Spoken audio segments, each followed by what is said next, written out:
Hello tout le monde, j'espère que vous allez bien. Je vous retrouve aujourd'hui dans cette nouvelle vidéo qui va être une vidéo un petit peu spéciale. C'est pas forcément ce que j'ai l'habitude de faire sur ma chaîne, puisque vous savez qu'ici c'est beauté, mode, lifestyle, maquillage. Mais ça fait un petit moment que j'avais envie de faire ce genre de vidéo. C'est un format que j'aime beaucoup, qui est le format débat / discussion, tout ce genre de choses en fait. Pour ceux qui ne savent pas, et je pense que ça peut probablement venir de là, j'ai fait un bac littéraire et une de mes matières préférées était la philosophie. Ouais. Je pense que c'est de là que vient mon envie de discuter et d'échanger sur énormément de choses diverses et variées et que j'aime énormément les débats. J'adore débattre avec les gens, que chacun exprime son point de vue. Je sais pas pourquoi, mais j'aime beaucoup. Aujourd'hui, on se retrouve pour une vidéo qui concerne les amitiés toxiques. Là, ça y est, je me suis enfin posée, j'ai enfin pris le temps d'écrire, de construire la trame de cette vidéo. Pour m'aider à construire cette vidéo, je me suis servi de deux vidéos, qui est celle d'Oria et celle de Shira, que je vous mets en barre d'infos. Ça m'a aidé en fait à structurer et à voir comment j'allais aborder la chose.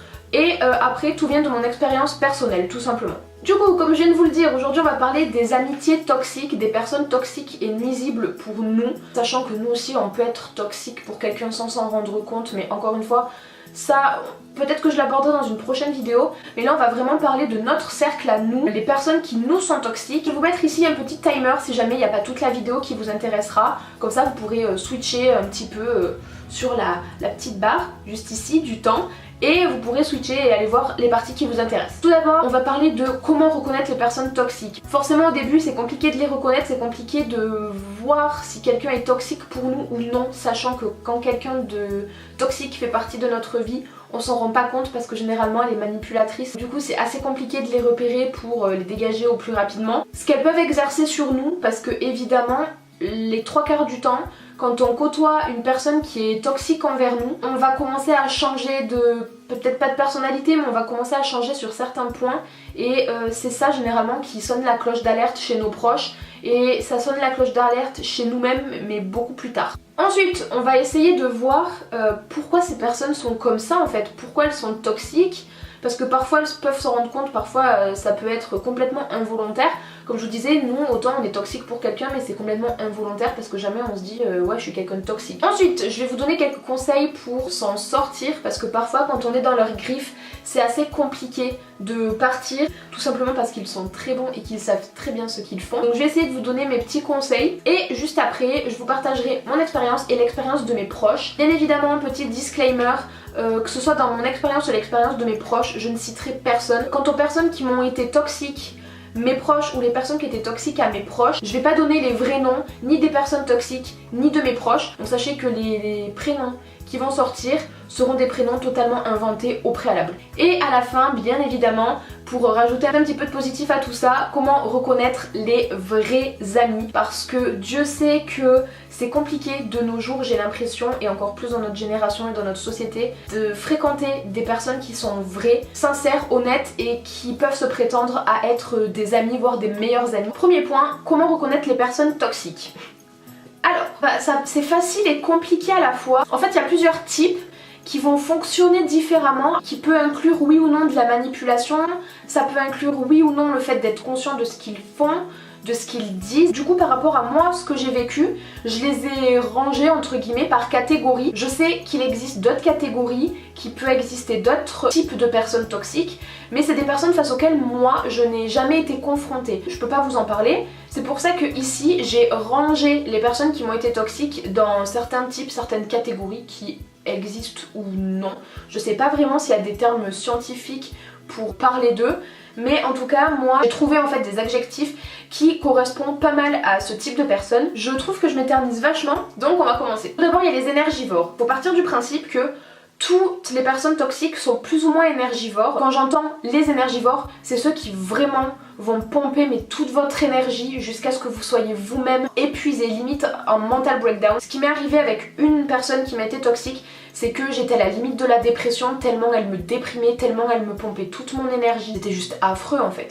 Toutes les personnes toxiques sont énergivores d'après moi à une certaine échelle. Là quand je dis les énergivores, c'est vraiment ceux qui tapent le plus, ouais, qui vont le plus vous nuire rapidement. Pour moi une personnalité toxique qui sera énergivore, C'est par exemple une copine ou un copain qui va tout le temps vous raconter ses problèmes et qui va être là que pour les mauvais moments. Dès que la personne ne va pas être bien, dès qu'elle aura besoin d'aide, besoin de quelque chose, d'un service, de conseils, de quoi que ce soit, elle saura vous trouver. Par contre, dès qu'elle sera bien, qu'elle sera heureuse pendant un laps de temps dans sa vie, et bah la personne ne vous connaîtra plus, elle se souviendra même plus de vous, et dès qu'il y aura encore un souci dans sa vie et qu'elle aura à nouveau besoin de vos précieux conseils, là elle saura vous retrouver, elle saura comment vous vous appelez et elle arrivera à vous recontacter sans aucun souci. Généralement, quand vous êtes avec une personne et que vous sentez que dès que vous êtes avec elle, c'est purement négatif, il y a rarement de positif, et qu'en plus de ça, à chaque fois ça vous épuise et ça vous éreinte, faut que ça commence à tiquer dans la tête et faut que vous commenciez à vous poser des questions. Pour moi en fait, chaque relation doit avoir le principe d'équilibre. Il ne faut pas faire quelque chose pour quelqu'un en attendant un retour. Par contre, en amitié, pour moi, c'est un échange de bons procédés. Par exemple, si une de mes copines a besoin de moi, besoin que je lui téléphone, besoin que j'aille la voir pour lui remonter le moral, qu'on sorte pour lui changer les idées, ou quoi que ce soit, elle sait que je serai là. Si ça arrive, je vais faire les choses de moi, de mon bon vouloir, parce que j'en ai envie, parce que c'est mon amie, que je la considère, que je l'aime tout simplement, que je veux être là pour elle, sans me dire ok, donc il y a 1 pour moi, 0 pour elle, ça veut dire que dès que moi j'ai besoin d'elle, faut qu'elle soit là pour me rendre l'appareil. Non, c'est pas comme ça que ça marche, faut pas compter les points. Si vous commencez en plus à compter les points, c'est qu'il y a un problème dans la relation. Ça doit se faire instinctivement. Si mes copines ont besoin de moi, je serai là, tout comme si moi j'ai besoin d'elles, elles seront là pour moi. On se dit pas ouais, donc elle me doit une présence, elle me doit une écoute, elle me doit un conseil, elle me doit... Non, il n'y a pas de elle me doit. Un équilibre qui se fait tout seul sur le principe de la sur le principe de la réciprocité. C'est ça l'amitié en fait. La relation doit être basée sur un équilibre. On donne sans attendre de recevoir, mais dans la logique des choses, on reçoit aussi et on se lance la balle. C'est ça qui fait qu'on lie des liens amicaux, on lie des liens de confiance. Ensuite, il y a ceux que j'appelle les menteurs égocentriques. Qu'est-ce que c'est qu'un menteur? On sait ce que c'est qu'être égocentrique, c'est toujours ramener tout à soi. Un menteur égocentrique, c'est quelqu'un qui va mentir pour rapporter toutes les choses autour de lui. Voilà grosso modo. Ensuite, ça va être un type de personnalité toxique. Il faudra que votre attention soit accaparée par eux, par leur personne, par leurs histoires, par leurs problèmes et j'en passe. Résultat des courses, admettons vous faites une soirée avec un groupe de potes et cette personne-là n'est pas conviée. C'est possible que le même soir ou 1 heure avant la soirée, cette personne il lui arrive un énorme problème. Elle a vite besoin de vous. Il y a une chance sur 2 que vous annuliez votre rendez-vous avec vos potes pour aller aider cette personne parce que vous êtes quelqu'un de très empathique et de très naïf comme moi. Et en plus de ça, les 3/4 du temps je dirais, c'est un type de personnalité qui ne savent pas garder leur sang-froid. Si vous apportez votre attention ailleurs et que vous leur répondez non ce soir je peux pas, désolé, mais je suis là pour toi par message, et la personne a décidé qu'elle voulait votre présence, croyez-moi, elle va se débrouiller pour vous faire regretter amèrement le fait que vous n'ayez pas prêté attention à elle. Ensuite, évidemment, nous avons les manipulateurs. Eux, on leur donne la palme d'or. Toutes les personnalités toxiques sont, je pense, manipulatrices sur les bords. Mais on a vraiment les manipulateurs qui savent très bien ce qu'ils font, qui savent très bien où est-ce qu'ils veulent aller et où est-ce qu'ils veulent vous amener. Pour moi, on a les manipulateurs conscients et les manipulateurs inconscients. Les manipulateurs inconscients, c'est ceux qui n'ont pas de but précis. Ils savent qu'on peut leur apporter quelque chose ou plusieurs choses, mais ils se disent pas je vais l'utiliser pour ça et une fois que j'aurai eu ça, je vais la jeter. Ils trouveront toujours quelque chose en fait pour laquelle ils auront à peu près besoin de nous. Nous côtoierons quand ils auront besoin, puis quand ils auront pas besoin, ils nous parleront un peu moins, mais pour nous garder dans la poche, ils continueront d'envoyer des petits messages. Après, quand ils auront besoin de quelque chose, ils vont refaire copain-copain avec nous, puis après il va y avoir une pause, etc. Je sais pas si vous appelez comme ça certains collègues quand vous étiez au lycée, mais nous, on avait des potes au lycée qu'on appelait les 8-18. C'était des gens qu'on côtoyait à l'école. Ils avaient besoin de nous pour les DM, les TA, les TP, les TD et tout. Par contre, dès que c'était les vacances, on n'avait plus aucune nouvelle. Parce que oui, du coup, même les 8-18 peuvent essayer de vous faire la gueule pour vous culpabiliser et faire en sorte que vous reveniez vers eux. Et à rajouter que les manipulateurs inconscients, c'est des personnes dont on n'aura quasiment jamais de retour. Même là, quand j'étais en BTS, il y avait des 8-18 du coup qui me côtoyaient très clairement pour que je leur fasse leurs devoirs. Par contre, moi, quand je demandais des cours, quand j'étais absente, je ne les ai jamais eus. Et maintenant, une des plus grosses catégories, ça va être les manipulateurs conscients. Alors, comment expliquer ça en étant précise et concise? La plupart du temps, de ce que j'ai remarqué de ce type de personnes que j'ai pu côtoyer, c'est qu'on doit être leur ombre. Ils doivent s'attirer toute la gloire, toute la lumière, Et nous, on doit juste les suivre, les applaudir et être leur ombre. On n'a pas le droit de s'exprimer, on n'a pas le droit d'être nous-mêmes, on doit juste être des mini-eux. La plupart du temps, comme les manipulateurs conscients sont généralement des amis proches, c'est malheureux à dire mais ils savent tellement bien ce qu'ils font. Ils nous manipulent au début pour se rapprocher de nous et une fois qu'ils savent qu'on leur apporte de l'estime, de la confiance et qu'on les considère, c'est à ce moment-là où le piège se referme. Ils vont faire passer cette espèce de critique, de paroles rabaissantes comme conseil, comme quelque chose de positif pour nous aider à avancer. Ils sont manipulateurs donc ils savent comment le cerveau fonctionne. Et bien ils savent que cette information va rester dans notre tête, la façon dont ils l'ont prononcée. Ils savent qu'on va y réfléchir et c'est là où nous-mêmes on va être influencés par leurs paroles. On va se dire attends, il dit ça d'un bon sentiment, avec de la bienveillance, c'est positif. Donc c'est moi qui vois le mal partout, donc c'est moi le problème. Donc il a raison, donc je dois suivre ses conseils et faire comme il me le dit en fait. Comme je vous l'ai dit, ils savent qu'on les estime, etc. Et c'est à partir de ce moment-là où ils vont commencer à jouer avec tout ce qui va être l'affect et le sentimental. Oui mais je suis ton amie, je suis comme ta sœur. Et c'est comme ça qu'ils vont encore réussir avec l'affect et le sentimental à nous tenir. Et enfin, comme ça va être des personnes proches de nous, ben forcément c'est des amis. Donc on va se confier à eux, on va leur confier nos peurs, ils vont connaître nos faiblesses. Et c'est à partir de ce moment-là où ils vont s'en servir contre nous pour nous rabaisser, pour nous humilier, que ce soit publiquement ou juste eux, ça les fait jubiler de nous humilier alors qu'on est que l'un en face de l'autre. Et résultat des courses, comme ils sont au courant de nos faiblesses, de nos peurs, ils s'en servent tout simplement. Et c'est grâce à ça en fait qu'ils vont réussir à nous dominer et qu'il va y avoir dans la relation cette espèce de dominant-dominé, de bourreau-victime. Ensuite pour la partie 2. Qu'est-ce que ces personnes-là, en fait, qu'est-ce que les personnalités toxiques peuvent exercer sur nous? Tout d'abord, il y a une perte de confiance qui est inévitable. Si de base, en plus, vous êtes quelqu'un qui n'a pas confiance en lui, vous êtes la proie facile. La personne toxique va voir la faille qu'il y a du fait que vous n'ayez pas confiance en vous. Il va s'engouffrer dans cette faille et c'est comme ça qu'il va réussir à arriver à ses fins. Quand on n'a pas confiance en soi, comment dire? Vous imaginez, vous n'avez pas confiance en vous.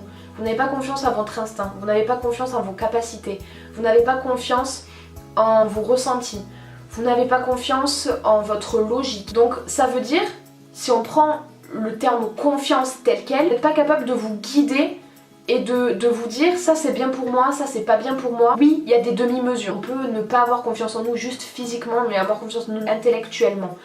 Mais ce que je veux dire c'est que vous n'avez pas confiance en vous. Vous avez besoin de quelqu'un qui vous montrera comment faire, qui vous montrera comment avoir confiance en vous, etc.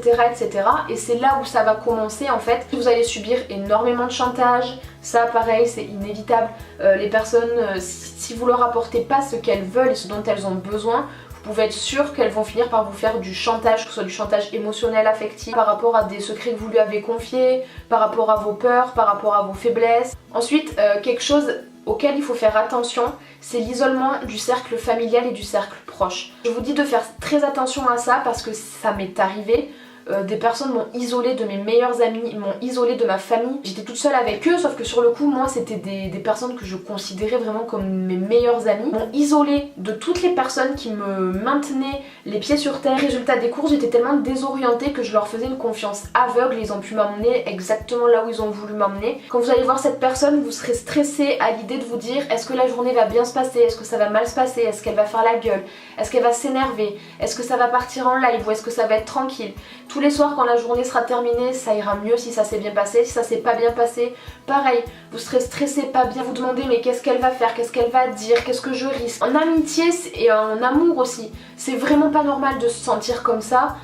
C'est des sentiments qui ne sont pas censés exister quand on parle d'amour et d'amitié. Ensuite, la partie 3 qui va être très rapide, c'est pourquoi les personnalités toxiques sont toxiques en fait. Tout simplement, je pense que il y a le côté pathologique où on a été élevé comme ça dans un schéma familial, des personnes qu'on côtoyait souvent et avec qui on a été élevé et éduqué, qui elles-mêmes étaient toxiques, qui elles-mêmes étaient manipulatrices.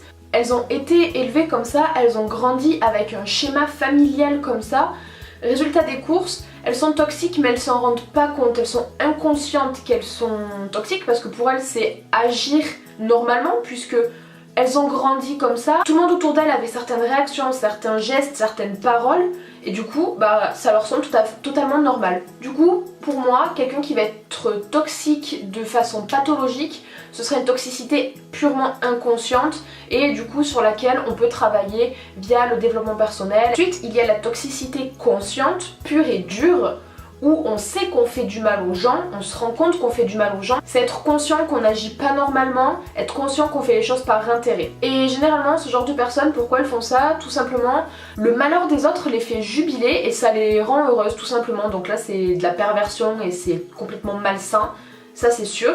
Après il y en a qui sont comme ça parce qu'elles veulent profiter de vous, profiter de ce que vous pouvez leur rapporter, profiter de ce que vous pouvez leur donner en termes de services, d'échanges, etc. En termes matériels, pourquoi pas, mais le fait d'être toxique, il y aura toujours une arrière-pensée, un besoin, quelque chose que ces personnes voudront tirer de nous, tout simplement. Donc elles seront comme ça par envie, par jalousie, par méchanceté pure et dure. Ensuite, comment s'en sortir? Alors tout d'abord, ça va être un déclic de votre propre personne. C'est-à-dire que votre entourage, votre famille, vos amis proches auront beau vous dire que ces personnes-là vous sont toxiques, vous manipulent, vous changent. Si vous avez décidé, vous l'aurez décidé parce que vous aurez été manipulé.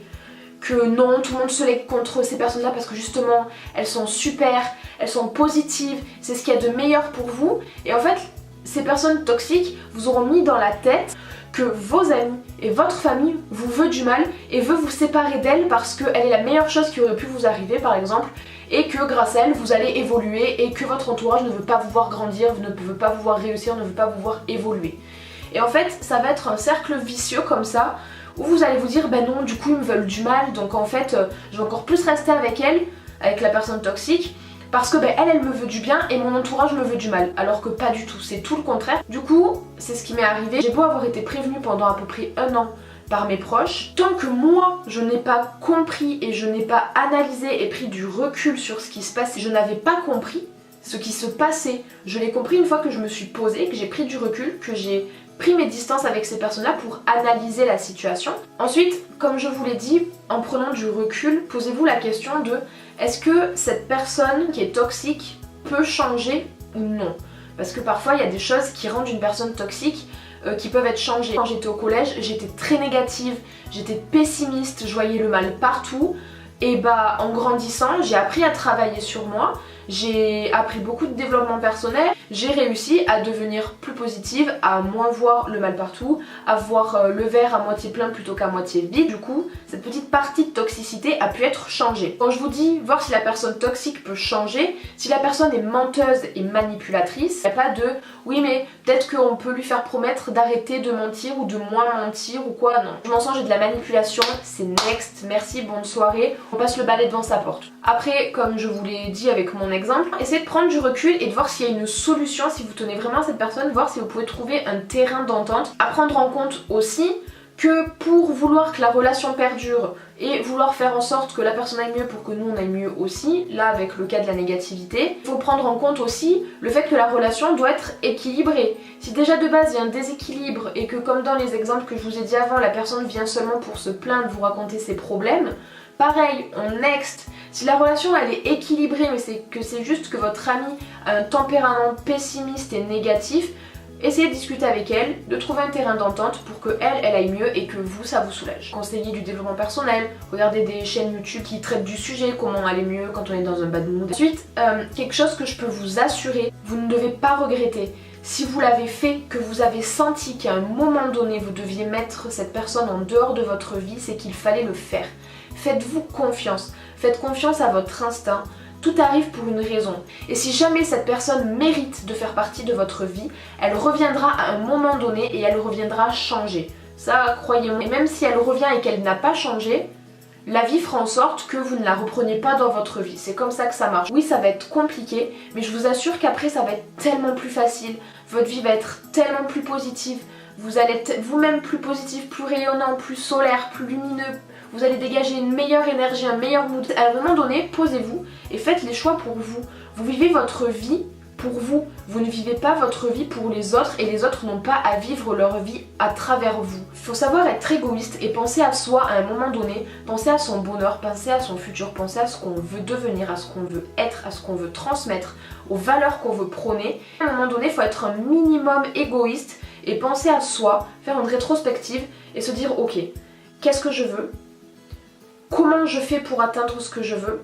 Et ensuite je mets les actions en place. Il faut vraiment faire un plan et là vous serez vraiment plus clair dans votre tête. Ensuite, un autre point que je trouve important de dire, et c'est quelque chose que j'ai appris sur l'année de mes 20 ans du coup, donc ça m'a mis 20 ans à le savoir, et Dieu sait que j'aurais aimé voir une vidéo de ce style là bien plus tôt. Surtout entendre ce que je vais vous dire là, j'aurais aimé l'entendre dès mon plus jeune âge. C'est que vous devez apprendre à vous suffire. Vous devez apprendre à vous aimer. Vous devez apprendre à apprécier votre propre compagnie. Vous devez apprendre à vous faire rire. Ça et encore tellement d'autres choses en étant seul avec vous-même. Parce que votre propre compagnie et vous-même, vous êtes la seule personne que vous allez supporter tout au long de votre existence. Les personnes qui vous entourent, c'est des personnes qui sont là un temps. Vous êtes la seule personne que vous allez devoir supporter H24, 7/7, dans les bons moments, les mauvais moments, dans la maladie, dans le bonheur. C'est un peu comme un mariage en fait. Dès votre naissance, vous scellez comme un mariage avec vous-même et vous devez apprendre à vivre avec vous-même, apprendre à vous aimer, à avoir confiance en vous, à savoir ce que vous valez, à savoir ce que vous voulez prôner, ce que vous voulez acquérir. Et avant même d'apprécier la compagnie de quelqu'un, avant même d'apprécier l'amour que quelqu'un peut vous apporter, vous devez apprendre à déjà vous l'apporter à vous-même. Comme ça, votre jauge, elle sera déjà à 100% et tout ce que les autres vont vous apporter, ce sera du plus, ce sera que du bonus. Et si jamais ces personnes-là partent de votre vie, certes, ça va vous affecter, mais vous serez là pour vous suffire et vous serez là pour vous aider à vous relever, vous tendrez une main à vous-même pour vous relever et avancer. Parce que si ces personnes étaient tout pour vous, à vos yeux, vous ne représentez rien pour vous-même, vous allez être détruit, mais au plus profond. Voilà pour cette intense petite partie. J'espère vraiment que vous allez retenir ces 2 points. Apprenez à vous suffire et faites-vous confiance. Vraiment, c'est ce que vous devez retenir de cette vidéo. Apprenez à vous suffire et faites-vous confiance. Maintenant, la 5e partie, on va parler de mes expériences et des expériences de mes proches. D'abord, j'ai une de mes proches qu'on va appeler Lorraine. Quand elle était à l'école, elle était très timide, très réservée à l'époque. Elle avait du mal à s'intégrer dans sa classe et au fur et à mesure que les jours sont passés, elle a réussi à se lier d'amitié avec une des filles de sa classe. Et en fait, dès que Lorraine disait ou faisait quelque chose qui n'était pas en accord avec cette fille-là, et bien la fille en question commençait à lui faire du chantage. Et comme Lorraine était liée d'amitié à cette fille et elle voulait pas la perdre parce que sinon cette fille lui mettait toute la classe à dos, elle était limite mise au pied du mur et elle lui demandait constamment de s'excuser. Ça repartait de plus belle à chaque fois et c'était cette trame-là tout le temps. Dès que Lorraine faisait quelque chose qui n'allait pas en accord avec la fille, et bien la fille lui demandait ensuite de s'excuser quand Lorraine lui demandait d'avoir une explication. La fille lui disait tu as fait ça, ça, ça, ça, ça, je veux que tu t'excuses sinon je te mets toute la classe à dos. Voilà, donc très clairement ça c'est pas de l'amitié. Jamais une amie, même en gros froid, même en dispute, jamais il n'est censé se passer quelque chose de tel. Pour l'histoire de mon deuxième proche, on va l'appeler Martine. Quand Martine était en école supérieure, elle a eu un coup de cœur amical pour une fille qui était dans sa promo. Et à ce jour d'ailleurs, je ne sais même pas si ce coup de cœur amical a été réciproque, mais quoi qu'il en soit, elle s'est très vite liée d'amitié avec cette fille pour qui elle a eu un coup de cœur amical. Donc Martine et Marlène. Et en fait, Martine faisait beaucoup de choses pour Marlène, elle était tout le temps là pour elle, constamment. Dès que ça n'allait pas dans son couple, la plupart du temps c'était pour des problèmes de couple, elle était là, lui donnait des conseils, elle lui disait ce qu'elle aurait fait à sa place, comment elle gérerait la situation, etc. Dès que Marlène avait un petit coup de mou, Martine était tout le temps là pour elle. Et le problème c'est que Marlène ne rendait jamais l'appareil. Et résultat des courses, comme on en a discuté avec Martine, c'était ce problème de balance et d'équité, d'échange mutuel qui était inexistant en fait. Au bout du compte, Martine était constamment là pour elle, lui donnait tout le temps des conseils, la portait et la mettait sur un piédestal et elle a été très déçue et la chute en fait a été rapide et douloureuse parce qu'elle s'attendait pas à ce que Marlène ne la traite pas comme elle l'a traitée et comme elle l'a considérée. En fait, la considération qu'elle lui apportait, elle avait pas l'impression qu'elle était partagée. Et ça a commencé comme ça, et en fait de fil en aiguille, Marlène a commencé à vraiment déconner, à faire des petits coups de crasse.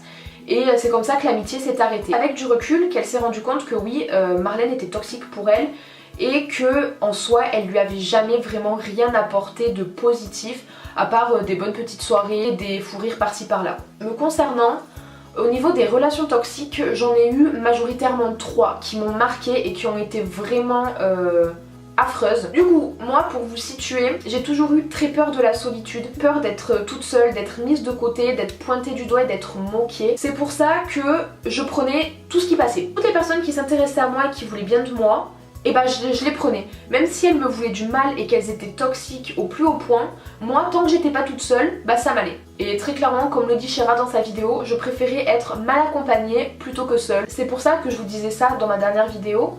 J'avais énormément d'amis, énormément de personnes autour de moi, et pourtant mais qu'est-ce que j'étais malheureuse. Vraiment, c'est pas le nombre d'amis qui... c'est pas au plus vous aurez des amis, au plus vous serez heureux.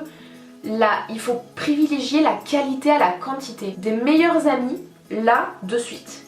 Maintenant, je peux dire que j'en ai 4. À qui je sais que je peux tout dire, qui seront toujours là pour moi. Elles sont 4. Mais ce que je veux vous dire, c'est que le restant de mon cercle, ce sont des connaissances et des potes. Vraiment, je suis ce genre de fille, il y a des paliers. Il y a connaissances, fréquentation, potes, collègues, amis, meilleurs amis. On a tout ce palier là. Donc privilégier la qualité à la quantité. Il y a ces personnes là à qui je parle tous les jours, ou même pas tous les jours, mais quand on se parle c'est intense et rien n'a changé depuis le temps qu'on se connaît.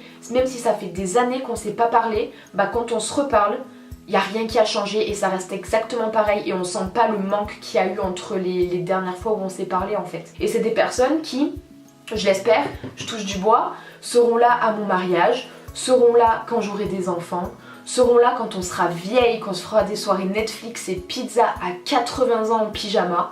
Voilà, c'est des personnes que je porte haut et avec qui je veux aller le plus loin possible. Trier par rapport à nous pour qu'on sache où se positionner par rapport à ces personnes, pour qu'on sache où doivent être les limites à nous imposer pour pas qu'on se fasse envahir et qu'on se fasse bouffer, parce que sinon on va être gentil avec tout le monde et on va plus s'en sortir. Alors, ma première relation toxique, ça remonte au lycée, donc de la seconde au milieu de terminale. Je fréquentais une fille qu'on va appeler Léa.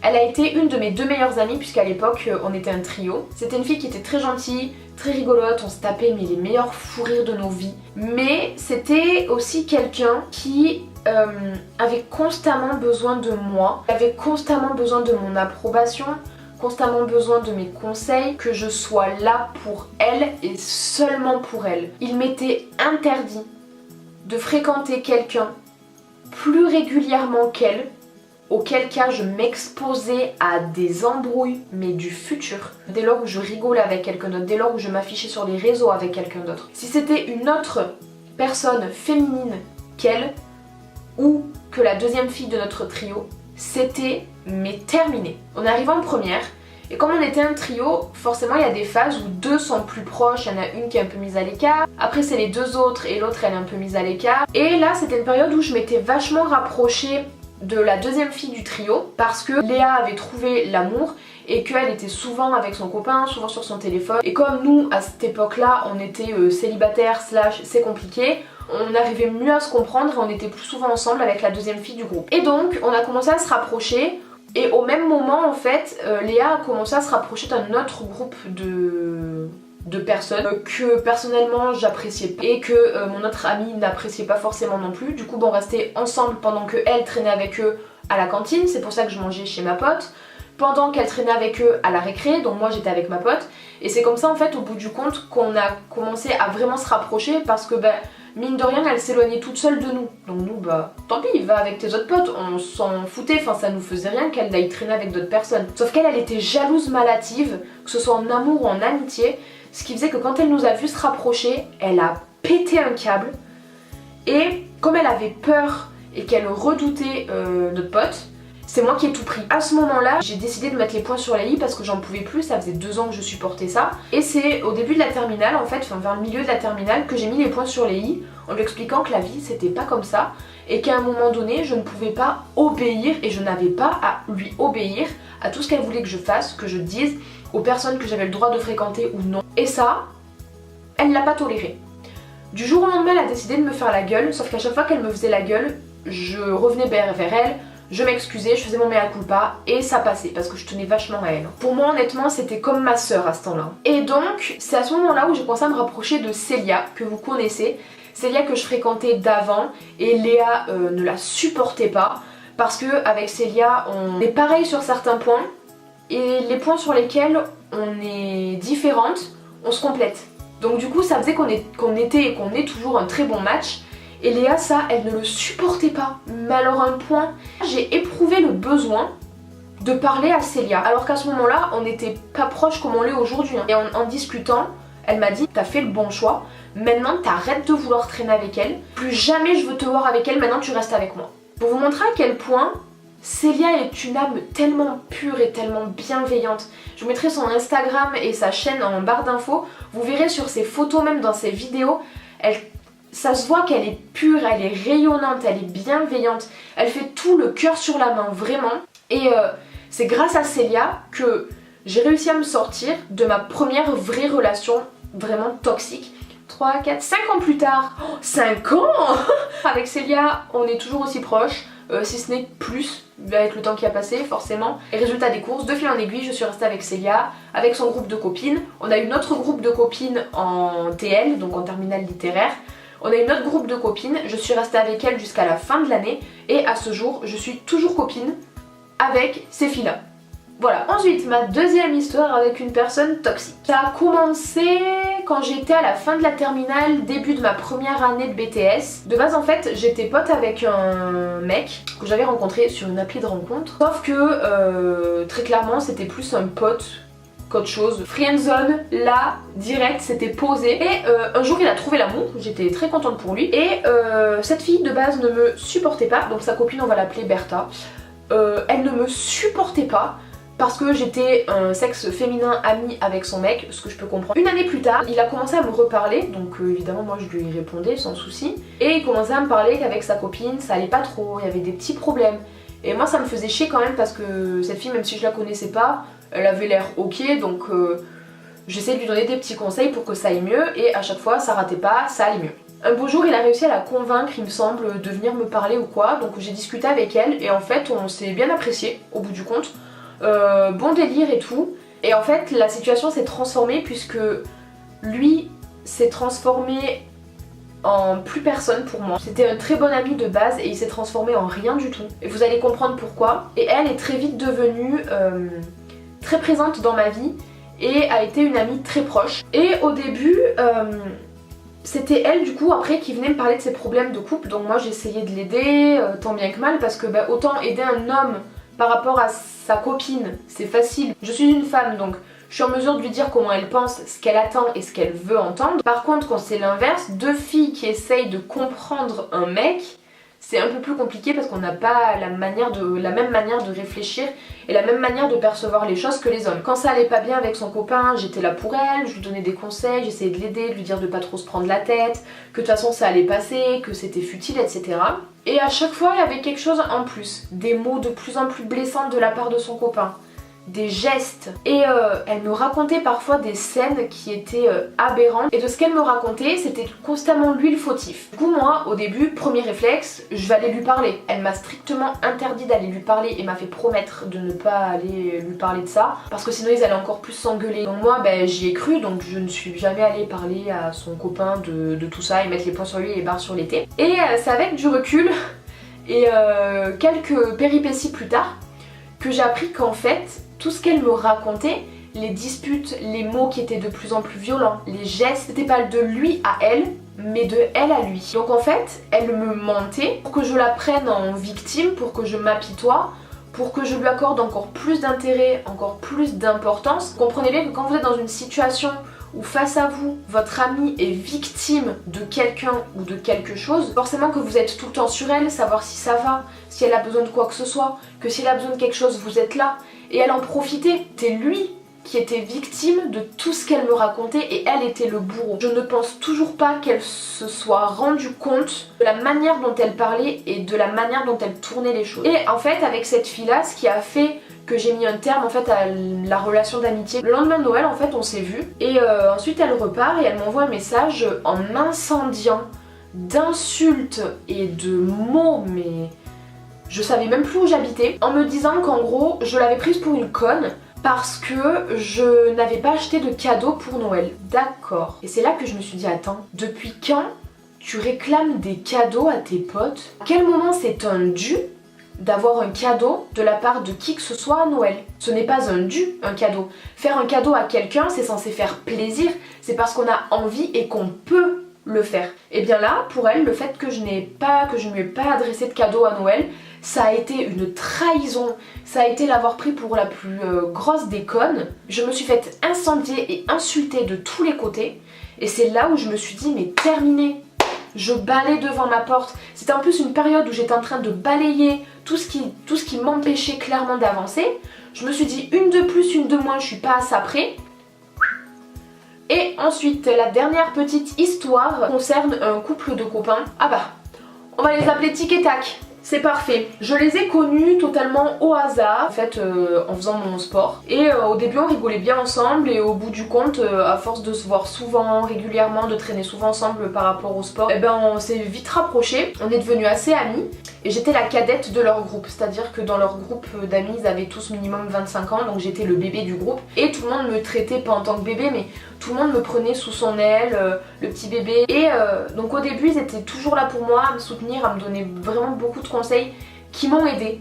Je crache pas dans la soupe, il y a beaucoup de choses qui sont venues de leur part, qui m'ont aidée et qui ont fait la personne que je suis aujourd'hui, qui m'ont aidée à grandir. Cependant, c'est sur la fin que ça s'est dégradé, parce que ils me manipulaient et je pense, même à cette heure, je suis pas certaine qu'ils se rendent compte qu'ils me manipulaient. C'était des personnes très positives, qui étaient très solaires, qui véhiculaient la positive attitude. Comme moi, à cette époque, je venais de traverser pas mal de trucs assez compliqués, je me mettais tout le temps en position de victime, je m'apitoyais tout le temps sur mon sort. Eux, au bout d'un moment, je comprends que ça les ait insupportés parce que du coup, je devenais toxique pour eux, parce que je leur transmettais un petit peu mon bad mood et je comprends que pour des personnes très positives c'était pas ouf. Mais je me dis que l'amitié c'est aussi ça, être là dans les bons et dans les mauvais moments. Et au début c'était des petites réflexions du style la victime, il m'appelait la victime. Toujours sur le petit ton de la moquerie, de la taquinerie.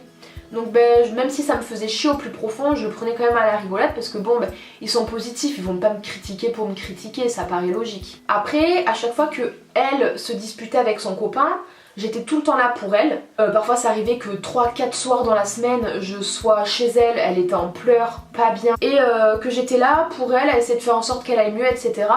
Et moi, dès que je retombais un peu dans mon bad mood, parce que du coup j'étais vraiment en bas, après j'étais très haut, et après j'oscillais au niveau de mon humeur, je retombais un peu, que j'étais un peu triste, et elle me disait qu'elle en avait marre d'être là pour moi, qu'au bout d'un moment elle m'avait donné tous les conseils qu'elle pouvait me donner, et que si je voulais pas m'en servir, c'était mon problème, et que j'avais qu'à rester dans ma petite zone de victime. Donc là je me suis dit bon, je peux comprendre, c'est que c'est moi le problème alors si elle me le dit. Et c'est là que la manipulation a commencé, c'est qu'on commençait à me faire croire que j'étais le problème et que moi et seulement moi était un problème en fait. Et ensuite ça a continué, et quand elle a commencé à être bien dans son couple, bien dans sa tête et bien dans sa vie, c'est là où elle a commencé à vraiment me démonter en public. J'ai démissionné de l'école en janvier.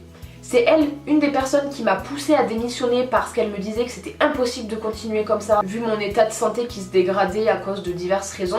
Donc j'ai démissionné de l'école, tout ça pour qu'à chaque fois qu'on était en société avec des amis ou quoi, quand on se présentait, vous savez quand on rencontre une nouvelle personne on se présente, qu'est-ce que tu fais dans la vie, quel âge tu as, etc. Quand je me présentais et que je disais que j'étais en BTS MECP ou que j'étais esthéticienne, elle m'allumait en disant ouais c'est elle que je vous disais, vous savez, celle qui démissionne 4 mois avant le diplôme. Donc tu souris, t'es un peu gênée, tu sais pas trop quoi dire. Quand on te demande pourquoi t'as démissionné, t'es là genre bah écoutez voilà pour ça, voilà. Et qui après surenchérissait en disant non mais c'est surtout que c'était trop compliqué, tu vois bien comment elle est pas très intellectuelle hein. Toi t'es là genre ah ouais, tu vas être le clown de la soirée. Toi t'es là genre pas de soucis, on en parlera plus tard. La soirée se termine, je suis allée les voir, je leur ai mis les points sur les barres sur les temps en leur disant que ça me plaisait pas. Et ils m'ont clairement dit mais que ça te plaise ou pas, c'est la réalité. C'est là où je me suis dit attendez les gars, c'est votre réalité mais c'est pas la mienne. À ce moment-là j'ai commencé à en parler à mes amis proches qui m'ont dit Lisa, ça fait 1 an qu'on te dit que c'est pas normal le comportement qu'ils ont avec toi. Et que maintenant que tu te rends compte qu'ils sont méchants. Et en fait quand je me suis posée et que j'ai fait la rétrospective, je me suis rendu compte qu'il y avait eu énormément de moments où il s'était servi de moi et de mes capacités artistiques déjà. Il y a beaucoup de choses que j'ai fait pour eux à titre gratuit alors qu'en soi j'aurais pu demander à être dédommagée pour le matériel. Ils se sont servis de moi monétairement parlant. Quand ils avaient besoin d'avance, je leur prêtais de l'argent. Argent que je n'ai pas totalement retrouvé. Par contre quand je leur devais 1 centime, croyez-moi qu'ils me le rappelaient bien que je leur devais 1 centime. Je leur servais de taxi parce que messieurs dames avaient une voiture, mais l'essence, ça coûte cher quand c'est nous qui la payons. Donc, pourquoi ne pas demander à quelqu'un de nous servir de taxi? Et en fait, c'était plein de petites choses comme ça. Et le fait qu'il me manque de respect ouvertement devant tout le monde, c'est là où je me suis dit, mais il y a vraiment un problème. C'est pas censé arriver ça. Et c'est là où j'ai pris du recul et je me suis rendu compte de tout ce que je viens de vous énumérer. Et où je me suis dit, bon bah, je balaye devant ma porte. Si jamais vous vivez certaines de ces situations, après ce que je peux vous conseiller si vous avez du mal à prendre du recul, c'est en parler à votre famille et à vos amis proches et autres que ces personnes-là du coup. Mais quand plusieurs personnes vous disent la même chose, généralement c'est que c'est bon, il n'y a pas besoin d'aller chercher midi à 14h. Et ensuite, le dernier point de cette vidéo qui va porter un peu plus de légèreté, un peu plus de positif et de gaieté. Comment reconnaître les vrais amis? J'ai fait une petite liste de comment reconnaître ses vrais amis. Et c'est des choses que j'ai tirées de moi, mon expérience avec mes meilleures amies actuelles. Déjà, c'est que elles seront toujours là pour vous et vous serez toujours là pour elles dans les bons moments comme dans les mauvais moments. Qu'elles aient été d'accord ou pas avec des choix que vous avez faits, à un moment donné, elles seront toujours là pour vous et elles seront toujours objectives. Ensuite, c'est qu'il n'y a pas de pia dans le dos. Tout se dit en face. Personne se crache dans le dos en fait. Tout se dit en face, tôt ou tard. Il y a toujours une discussion où les choses sont mises à plat, où chacun s'exprime sans violence, sans insulte, sans gros mots, sans manque de respect, sans menace, sans tout ça en fait. Tout est posé, que ce soit sur le ton de la rigolade ou sur un ton un peu plus sérieux. Tout se dit en face en fait, tout simplement. C'est des personnes qui se réjouissent de ta réussite. Elles sont heureuses quand tu réussis, elles ne t'envient pas. Elles sont là quand tu réussis. Elles sont, comme dit Chéra dans sa vidéo, elles sont au premier rang et elles t'applaudissent parce qu'elles sont fières de toi, elles sont contentes du chemin que tu as parcouru et de là où tu en es arrivé et elles ne t'envieront jamais. Ce qui fait que du coup, il n'y aura jamais de jalousie et il n'y aura jamais de sentiments ou de ressentis négatifs entre vous. Ensuite, c'est que vous pouvez ne pas être d'accord sur certaines choses, mais jamais ça va dégénérer. Chacune va donner son point de vue. C'est terminé, la discussion est finie, tout le monde a donné son point de vue. Il n'y aura pas d'insultes, pas de disputes parce que les points de vue divergent. Bien au contraire, dans le pire des cas, la discussion prend fin et on change de sujet. Et dans le meilleur des cas, il y a un petit débat pour savoir pourquoi tu penses comme ça, qu'est-ce qui fait que tu penses différemment de moi, essayer de comprendre l'autre. Et surtout, les relations sont basées sur la sincérité, le soutien, l'amour forcément, parce que même si on se le dit pas, je pense qu'on s'aime quand même, n'est-ce pas? Sur plein de choses qui sont, à mon sens, essentielles, fondamentales en amitié en fait. C'est vraiment des valeurs qui, d'après moi, doivent être dans chaque amitié pour que ça fonctionne correctement et que tout roule correctement sans que ça s'écroule au moindre petit problème. Donc voilà, j'espère vraiment que cette vidéo qui change un petit peu d'habitude avec ce décor, qui change un petit peu d'habitude aussi, aura pu vous plaire. Ça m'a fait du bien de filmer ça, je suis très contente et j'ai hâte de filmer d'autres vidéos dans ce style là. N'hésitez pas à me dire en commentaire si vous avez des idées de vidéos blabla, débat, etc. Que je pourrais faire. Comme ça me donnerait des idées par rapport à celles que j'ai déjà. N'hésitez pas à me dire en commentaire ce que vous en avez pensé. N'hésitez pas à mettre un petit pouce bleu si la vidéo vous a plu. En attendant, je vous fais de très gros bisous et je vous dis à bientôt dans une prochaine vidéo. Bye!